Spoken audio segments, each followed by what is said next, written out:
Alors, bienvenue à Un monde à l'envers, édition du 19 novembre 2019, 16 heures. Pile, heure du Québec, heureux de vous retrouver. Ceux qui ne sont pas encore abonnés à la chaîne, faites-le maintenant. Vous n'allez vraiment pas le regretter. Le contenu de la chaîne est vraiment varié, mais vraiment très, très, très prisé. OK? Je veux pas me vanter, mais on a des bons collaborateurs, des nouvelles vraiment essentielles qui exposent des choses et des faits très importants. Et vous allez vraiment apprécier d'être abonné. Ceci étant dit, je parle souvent du fait qu'il faut manger localement, il faut manger sainement, mais je parle aussi du fait que ça va être de plus en plus cher, se nourrir. Hein, ceux qui me suivent depuis un bout de temps, vous le savez. Et bien, avec tout ce qui se passe au niveau climatique, ça va devenir vraiment de plus en plus compliqué de se nourrir et on peut voir déjà le prix des pâtes alimentaires qui a fait un bond spectaculaire parce que la production de blé dur a vraiment été très difficile. Et là, maintenant, on voit les prix des produits alimentaires qui flambent au Royaume-Uni alors que les inondations ruinent les récoltes, les légumes d'hiver et retardent les semis. On a vécu le même phénomène au Québec, localement, vous l'avez vécu en France, on le voit aux États-Unis, les inondations, les printemps froids, les printemps pluvieux, les étés plutôt so-so, des fois des périodes de sécheresse, mais beaucoup de pluie, font en sorte que, globalement, sur l'ensemble de la planète, la productivité agroalimentaire est en baisse. Les prix des produits alimentaires britanniques devraient augmenter au cours de la nouvelle année. On sait qu'il y a une seule chose qui nous arrive dans la vie, une seule chose dont on peut être sûr, c'est que les impôts vont augmenter, les taxes vont augmenter et le coût de la vie va augmenter. Ça, c'est la trinité du globalisme et du mondialisme. Hein? Les dernières inondations dans le nord de l'Angleterre ont décimé les cultures, les légumes d'hiver tels que les pommes de terre, les choux-fleurs et les choux, ainsi que les semis tardifs. Les consommateurs sont confrontés à une augmentation des prix des denrées alimentaires pour 2020 à la suite des inondations dans le nord du Royaume-Uni qui ont dévasté les cultures et retardé les semis. L'année 2019 n'a pas été une bonne année pour l'industrie alimentaire et il semble que la situation s'aggravera encore en 2020. Les inondations le long de la rivière Missouri s'étendent sur 8 mois et rien n'est fini. Pendant ce temps, les dernières inondations dans le Royaume-Uni ont ruiné les récoltes, les légumes d'hiver et retardé les semis. Les prix des denrées alimentaires devraient exploser selon les analystes et la tendance a déjà commencé.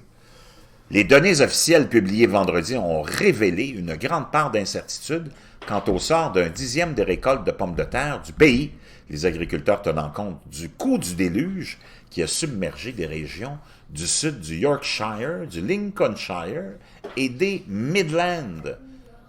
Il y a de plus en plus d'informations faisant état d'abandon de culture ou d'arrêt de levée des agriculteurs, mais ils espèrent pouvoir sauver quelque chose au printemps, ont déclaré des analystes du Conseil de développement de l'agriculture et de l'horticulture dans leur mise à jour hebdomadaire avec quelques pommes de terre en train de pourrir dans des eaux stagnantes.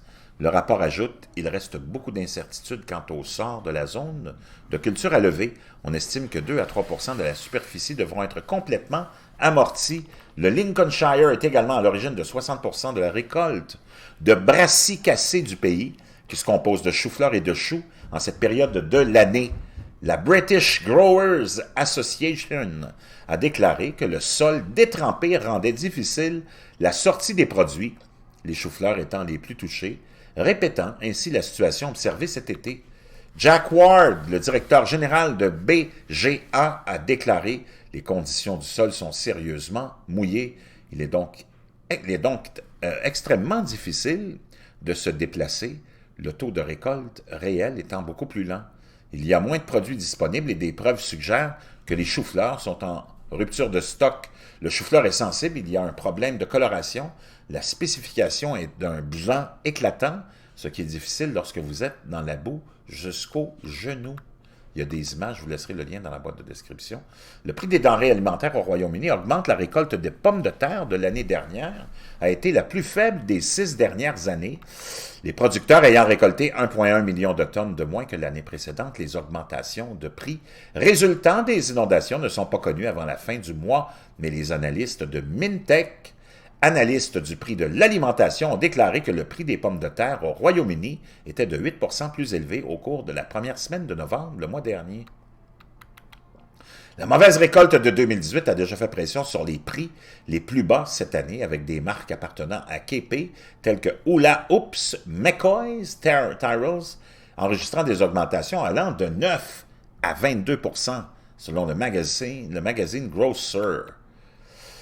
Vernon Mascarenas, directeur du grossiste du Covent Garden Nature's Choice, qui fournit 400 restaurants à Londres, a déclaré que l'offre de certains légumes cultivés dans le pays est en train de se resserrer, notamment avec le chou de Milan, difficile à obtenir. Il y avait une légère augmentation du prix des pommes de terre.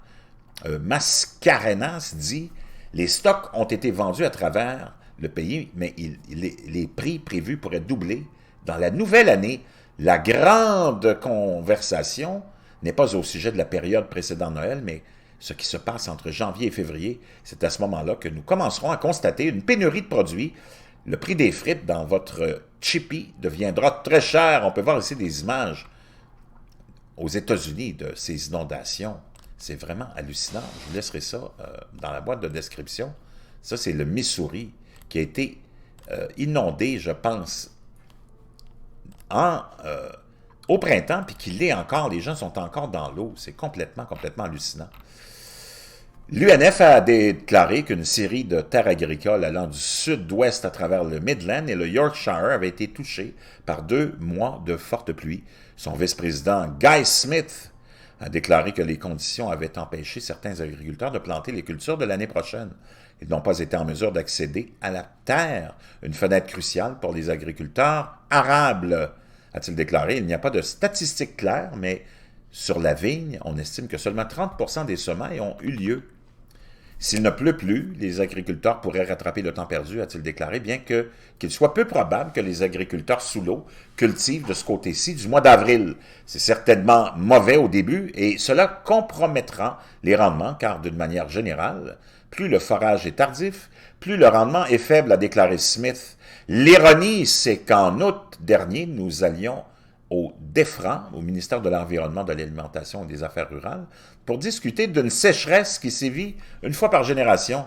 Le sol britannique est comme une éponge, il absorbe l'eau jusqu'à ce qu'elle soit pleine. À présent, les agriculteurs britanniques ont atteint le stade où l'eau n'a plus qu'à s'asseoir. Maintenant, ça va se transformer en rivière et en masse d'eau stagnante, comme on l'a vu en Afrique. Et c'est vraiment dévastateur pour tout le Royaume-Uni. Les agriculteurs disent que seulement 30 à 40% du blé d'hiver est semé, alors qu'il devrait presque tout à fait l'être maintenant. À l'heure où on se parle, en conséquence, les fonctionnaires pourraient avoir à importer du colza oléagineux et du blé de mouture l'année prochaine. Et cela signifie encore une fois que les prix vont monter en flèche. Soyez prêts et préparez-vous maintenant. C'est ça la réalité. Qu'on le veuille ou non, on n'est pas sorti de l'auberge.